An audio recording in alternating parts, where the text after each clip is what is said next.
Wow! Gising na siya! Ang pala mo nandito sa bahay. Nay, wag ngayon please. Alam mo, bilib din ako sa'yo eh. Wala na nga tayong makain, nagpabuntis ka pa. Buti pa yung anak ni Rosa, pag-aaral ay natupag. Nakakawalang gana! Yan, umalis ka! Diyan ka magaling!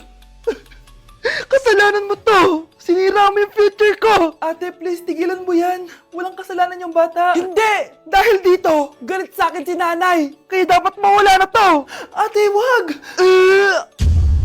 Ate!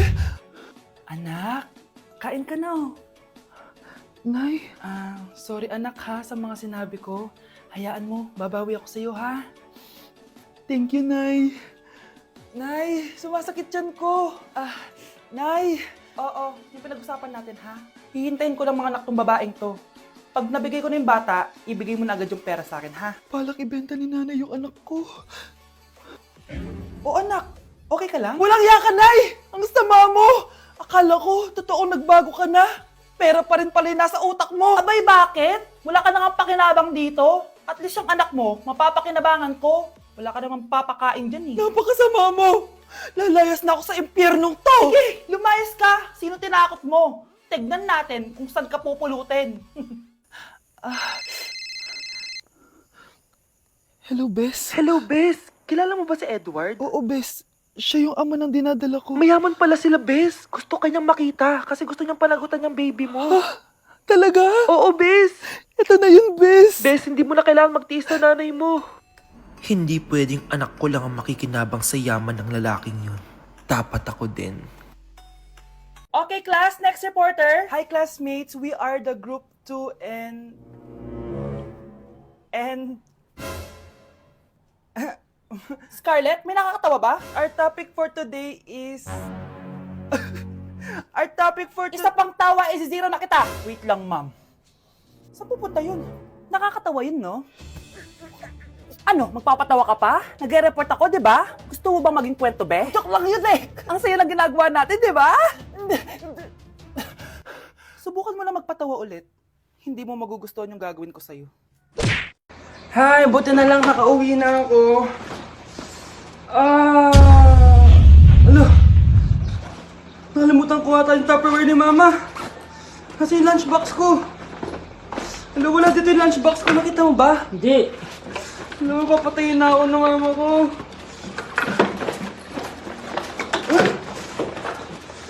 Uy, tinatawag ka daw ni Mama. Ano, anong gagawin ko? Di pa ako ready. Ayoko masira yung pamilya natin dahil sa Tupperware. Uy, ayan nga, padating na si Mama. Ayoko na.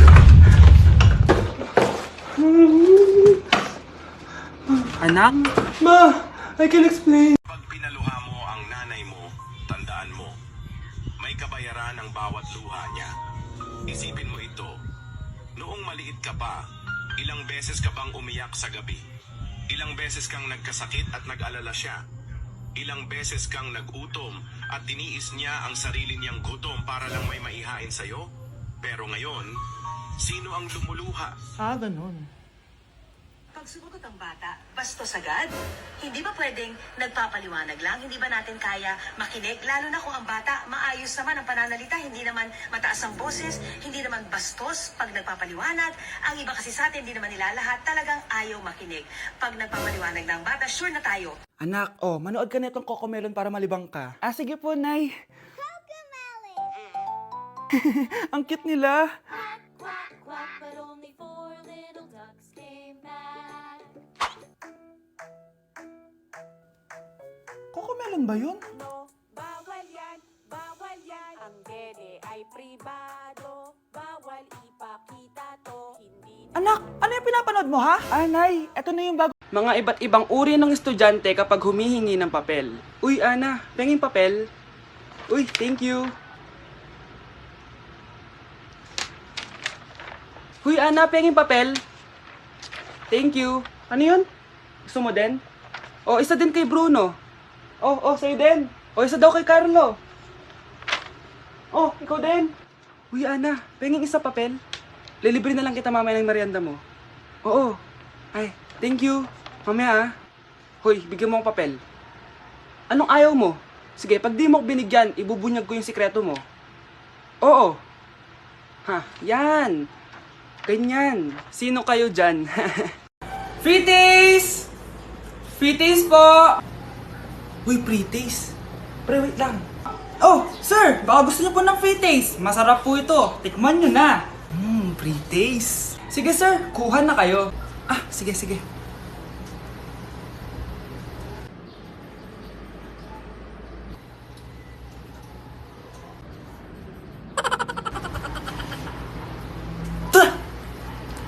Ba't parang panis? Sir, ganyan talaga mangyayari sa pagkain nyo kapag hindi kayo bumili ng ref na tinda namin. Kaya sir, bili ka na. Buy one, take one.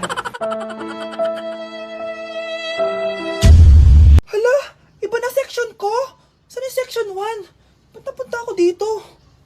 Ito na ba yung section 1? Good afternoon, everyone, especially to all of the panelists, advisors, and especially to our co-researchers who attend this virtual conversation.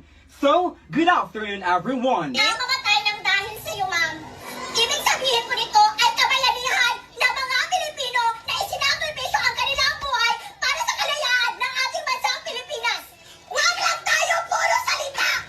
Dapat ipinapakita din natin sa ating ginagawa! Ikaw, bago ka lang dito, di ba? What is the biggest mistake? Ma'am, the biggest beef stick. Anong beef steak, ha? Alis na ako dito. Ew! Tingnan mo nga itsura mo. Hindi ka bagay sa school na to. Wala akong oras makipag-away sa Cheska. Talaga? Eh di bibigyan kita ng oras. Hoy, babae ka! Subukan mo saktan ng basic ko! Makakatikim ka sa akin! Look who's here. Ang BFF niyang squatter. Anong sabi mo? Aray! Huwag mo akong angasan, be! Baka gusto mo mabura yung mukha mo! Hoy, Patricia, tama na yan. Awayin mo pa tong basic ko, hindi lang yung matitikman mo sa akin. Walang ya kayo? Ipapa-guidance ko kayo! Lagot kayo sa tatay ko! Go lang, be. Papuntahin mo dito yung tatay mong korap. Pag-meet and greet kami. Hindi pa ako tapos sa inyo. Ay, banatera ka talaga, bes. Alam mo yan, bes. Okay, class. Let's start. Scarlett, sorry po ma'am, late po ako. Ay, bawal na pumasok kapag late. Doon ko sa labas. Hintayin mo matapos yung subject ko. Ma'am, pero... Labas!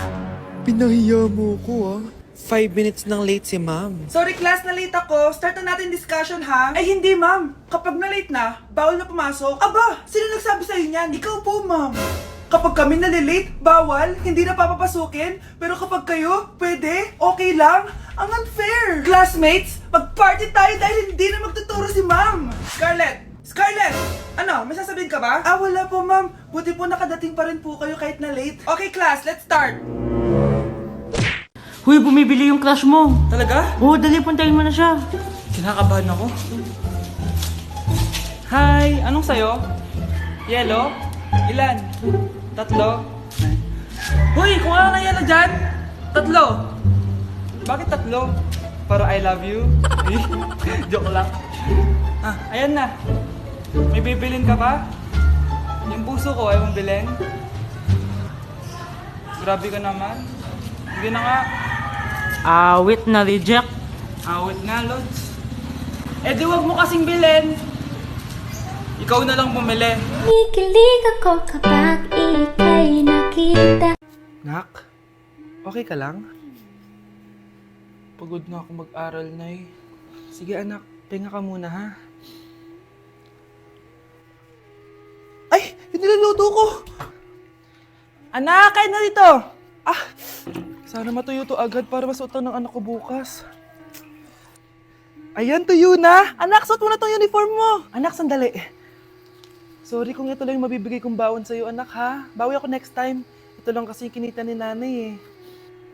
O anak, yung project mo, wag mo kakalimutan ha. Sige na, ingat ka. Kaya ko to, makakapagtapos ako. Na-like ng kifi ko.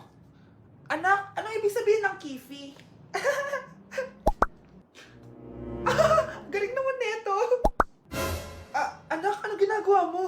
Nay, nagla-like po ako ng mga post sa TikTok. Nagla-like? Eh, bakit mo binababa? Ito na po kasi uso ngayon, Nay, yung magla-like ka gamit yung kifi mo. Ano ba, may mga bata ngayon na malalaman nyo sa TikTok? TikTok pa! Ayan, mga nakukuha nyo. Ang KJ mo naman, Nay. Try mo kaya. Ay, naku, Scarlett, huwag mo kayo na-influensya sa mga ganyan mo, ha? Oo nga, ang sarap sa feeling. O, di ba? Like! Na-like ng kifi ko. Ayun na! Bilisan mo! Hala, dugo ba yung pinampunas niya sa mukha niya? Anak, tignan mo to, oh! Ano yun, Nay? Anak! Ano yung nasa mukha mo? Dugo ba yan? Ginagaya mo ba yung pinupload ko? OA ka talaga, Nay. G2G peeling solution to. Gentle exfoliating to. Tinatanggal nito yung mga blackheads, whiteheads, tas nakakaliit din ng pores. 2 times a week ko to ginagamit, kaya instant glowing at smooth na yung texture ng skin ko. Ay, perfect yan, anak! Ang dami ko pa namang blackheads tapos ang laki pa ng mga pores ko. Charan! O, ito, Nay, sa'yo na to, ha? 199 pesos lang yan. Thank you, anak, ha. Huwag mo na ulit ako gagulatin ng ganun, ha. OA ka lang talaga, Nay.